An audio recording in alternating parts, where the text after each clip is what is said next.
mina olen Kristo Kiiker Konsultaare OÜ-st. Et meil on siis selline konsultatsioonifirma, mis on keskendunud siis keskkonnateemadele ja ka arengudokumentide koostamisele. Ja ise ma olen hariduselt klimatoloog, nii et kliimakava koostamine on täiesti selline erialane töö. Aga ma annan siis täna lühikese ülevaate sellest dokumendist, mis me koostasime. Kliima- ja energiakava tellija oli siis Ida-Viru ettevõtluskeskus koos omavalitsuste liiduga. Rahastati seda maakondade arengustrateegiate elluviimise toetusmeetmest ja me koostasime seda tegelikult koostöös 3 ettevõttega, lisaks meile ka Nominee Consult ja Puhkus Consulting, mõlemad on Ida-Virus ka teisi töid teinud ja siis tellijate poole pealt olid siis Ive Kivol ja kohalikud omavalitsused. Et kui me nüüd järgmist slaidi vaatame, siis kliima- ja energiakavadel, seal on nagu mitu tasandit. Kui vaadata neid erinevaid tasandeid, siis et see Ida-Viru maakonna KEK on ta lühend, siis kliima- ja energiakava, et sellele eelnevad nagu siis kõrgema tasandi dokumendid. Ja need kõrgema tasandi dokumendid, need nagu jagunevad siis omakorda 2, sest põhimõtteliselt see kliima- ja energiakava nagu sisaldab nagu sellist väga nagu üldistatud väga suurt nagu teemade plokki. Üks on siis see nagu vähema heitega energeetika ja teine on kliimamuutustega kohanemine. Ja siis on olemas nagu Eestil on mõlema kohta siis nagu riiklik arengudokument ja omakorda siis on Euroopa Liidu tasandil on need dokumendid, üks on siis eesmärk 55 ja teine on Euroopa Liidu kliimamuutustega kohanemise strateegia ja nemad nüüd nagu hargnevadki allapoole, või kui alt üles vaadata, et siis nad ei lähe üksteisega nagu vastuollu. Ja seda me siis nagu arvestasime ka, et need riiklikud ja Euroopa Liidu eesmärgid oleks siin ka meie töös kajastatud ja ei oleks siin nagu vastuolu. Ühtepidi on ta arengudokument, et selles kohalikul tasandil need eesmärgid ja tegevused nagu ära sõnastada ja kavandada, aga teistpidi on ta ka selline praktiline dokument, sest kui neid tegevusi ellu viia, siis on tõenäoliselt vaja kaasata välisrahastust ja selleks, et nagu seda rahastust saada, peab olema kuskil arengudokumendis nagu viidatud nendele tegevustele. Et nagu igat tegevust ei peaks nagu üksikult nagu ära hakkama põhjendama, kuidas see nagu siis suurde pilti nagu sobitub. Selleks ongi see kohalik kliima- ja energiakava, mis on selle töö nagu ära teinud. Ta on selgitanud, ta on seadnud eesmärgid ja siis on ära selgitatud kliima- ja energiakavas, kuidas need tegevused seda eesmärki toetavad. Ja see nüüd abiks nüüd nii maakondlikele organisatsioonidele kui ka omavalitsustele, et neid tegevusi nagu ellu viia. Et siin lihtsalt välja võtta Rahandusministeeriumi koduleheküljelt, et siia valdkonda on tulemas päris palju raha erinevate meetmete kaudu. Me räägime siin sadadest miljonitest eurodest järgmisel Euroopa Liidu perioodil ja selles mõttes on nagu väga oluline, et oleksid nii maakondlikud organisatsioonid, kohalikud omavalitsused oleksid nagu valmis selleks, et kui see taotlemine lahti läheb, meetmed saavad avatud, et siis oleks nagu see eeltöö tehtud ja oleks võimalik nagu oma ideid hakata ellu viima.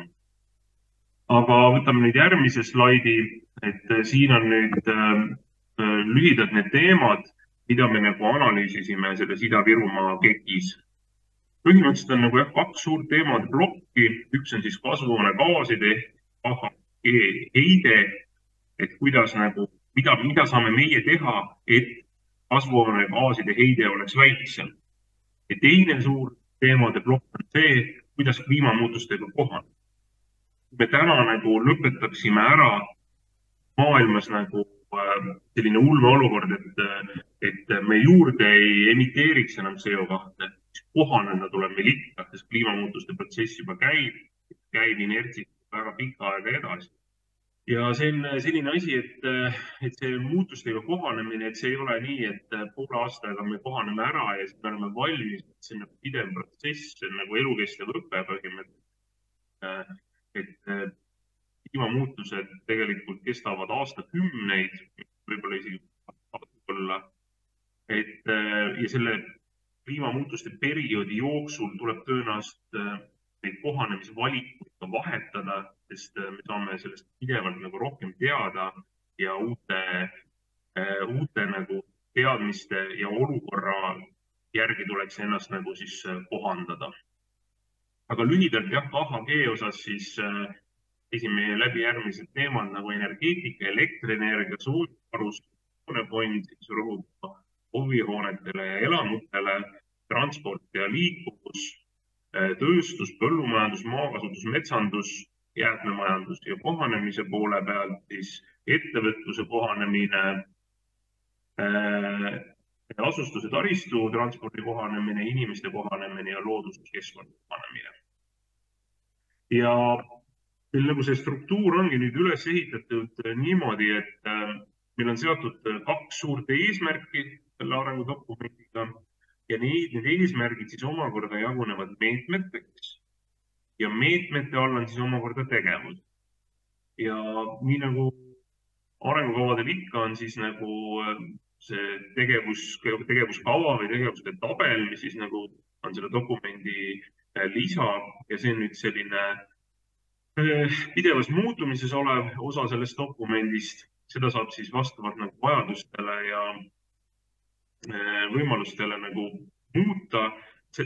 Kui tegevuste tabelit muuta, selleks ei pea kogu dokumenti ümber kirjutama, ta lihtsalt nagu struktuurilt siis nagu sobitub sinna meetme alla ja need meetmete osas on meil siis nagu lahti kirjutatud, see on selle eesmärk ja sellise struktuuriga peaks ta olema nagu kõige rohkem nagu selle arengudokumendi tellija teenistuses, et me oleme mõelnud, et kuidas